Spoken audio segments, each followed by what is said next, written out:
नमस्कार दोस्तों, आपका स्वागत है हमारे channel nature and living creature पर। आज हम बात करने वाले हैं एक बहुत ही महत्वपूर्ण पशु दवा के बारे में जिसका नाम है अल्बासेफ सस्पेंशन। यह दवा एक एल्बेंडाजोल ऑरल सस्पेंशन है जिसे पशु में कृमिनाशक के रूप में इस्तेमाल किया जाता है। तो चलिए जानते हैं यह दवा किन बीमारियों में दी जाती है, इसकी सही मात्रा क्या है, गर्भावस्था में इसे देना सुरक्षित है या नहीं, इसके फायदे व नुकसान के बारे में जानते हैं। अल्बासेफ सस्पेंशन का प्रयोग मुख्य रूप से कीड़े और परजीवी रोगों में किया जाता है। इसे जिन बीमारियों में फायदा मिलता है वे है आंतों के कीड़े जैसे राउंड वर्म, जिसे गोल कृमि भी कहा जाता है, हुक वर्म, फेफड़ों के कीड़े, सांस लेने में दिक्कत, खांसी और कमजोरी, आंखों के कीड़े, आंखों से पानी आना, लाल होना, वार्ब्लेस, त्वचा के नीचे कीड़े की गांठ, बाहरी परजीवी जैसे जू, माइटस और टिक। यह दवा गाय, भैंस, बकरी, भेड़, ऊंट, सुअर और पोल्ट्री, मुर्गी सभी में प्रयोग किया जा सकता है। तो क्या यह दवा हमारे चैनल पर ऐसा क्या पहली बार बता रहे हैं? नहीं, और भी दूसरे कंपनियों का दवा है। हर कंपनी का दवा के बारे में जानकारी लोग चाहते हैं कि यूट्यूब पर मिले, तो इसके बारे में भी मैं जानकारी दे रहा हूँ। अब बात करते हैं सही मात्रा कितनी दी जानी चाहिए। तो सभी जानवरों के लिए खुराक 5 mg प्रति किलो बॉडी वेट, मतलब 1 किलो बॉडी वेट के अनुसार 5 mg, यानी अगर किसी गाय का वजन 200 किलो है तो उसे 200 से 5 का गुना कर दीजिए, यानी 1000 mg देना होगा। मुर्गियों के लिए 5 mg प्रति किलो बॉडी वेट, मतलब उसका भी तो ऐसे ही है, लेकिन ध्यान रखें सही खुराक कोशिश करें पंजीकृत डॉक्टर की सलाह पर ही दे। तो क्योंकि अलग अलग नस्ल और उम्र के हिसाब से खुराक बदल सकती है। अब मुझे तो नहीं पता है आपका यहाँ कौन सा नस्ल के पशु हैं, कौन से हैं, तो इसलिए नज़दीकी पशु चिकित्सक से जानकारी लेना जरूरी है। अगर नहीं होता है तो ऐसा नहीं कि मैं ऐसे बता देता हूँ, मैं भी जांच परख के ही आपको यह वीडियो में जानकारी देता हूँ। आप इसके हिसाब से भी जानकारी ले सकते हैं और उस हिसाब से भी इस्तेमाल कर सकते हैं। दोस्तों, मैं बताना अच्छा समझता हूँ पर किसी का नुकसान ना हो, इसीलिए मैं बार बार जिक्र करता हूँ कि अपने नज़दीकी पशु चिकित्सक वेटनरी डॉक्टर से सलाह लें, क्योंकि आपका कुछ क्षति ना हो जाए। क्योंकि बहुत सारे लोग बहुत सारा दवा इस्तेमाल कर लिए होते हैं, फिर वीडियो की जानकारी वाला भी दवा इस्तेमाल कर लेते हैं। उससे क्या होता है कि वीडियो बनाने वाला का नाम खराब होता है और साथ में उसका किसान भाई का तो समस्या होता है, तो अलग है।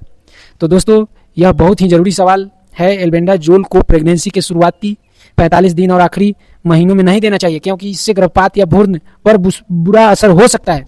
अगर गाय, भैंस, बकरी दूध देने वाली अवस्था में है तो ध्यान रखें दूध का सेवन, अगर सिंगल गाय या सिंगल पशु है तो उसका दूध का इस पे लिखा हुआ है 7 दिन के बाद ही इस्तेमाल किया जाना चाहिए। अगर मांस वाले पशु है तो उसका उपयोग 28 दिन के बाद ही किया जाना चाहिए। इसीलिए दूध और मांस दोनों का निष्कासन समय इस पे दिया हुआ है, जरूर पालन करें।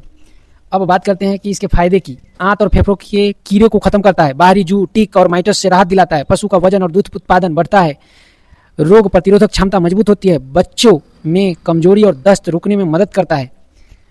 हर दवा का फायदा होता है तो कुछ नुकसान भी होता है, तो एल्बेंडाजोल का नुकसान भी जान लेते हैं। गर्भवती पशु में सही समय पर न देने से गर्भपात हो सकता है, मतलब शुरुआती के 3 महीने और आखिरी के महीने में मैं यही वीडियो में पीछे बता चुका हूँ, नहीं देना चाहिए। तो इन सब का ध्यान रखना है। अगर पशु बहुत छोटा है या बहुत बूढ़ा है तो डॉक्टर की सलाह जरूरी है लेना। गलत मात्रा देने पर दूध और मांस में दवा के अवशेष रह सकते हैं, जैसे ज़्यादा मात्रा में इस्तेमाल हो गया तो, जिससे इंसानों पर भी असर पड़ सकता है। इसीलिए हमेशा रजिस्टर्ड वेटनरी डॉक्टर की सलाह से ही दवा दें, मतलब जो कोर्सेज किया हुआ डॉक्टर हैं उनसे कोशिश करें जानकारी लेने के लिए।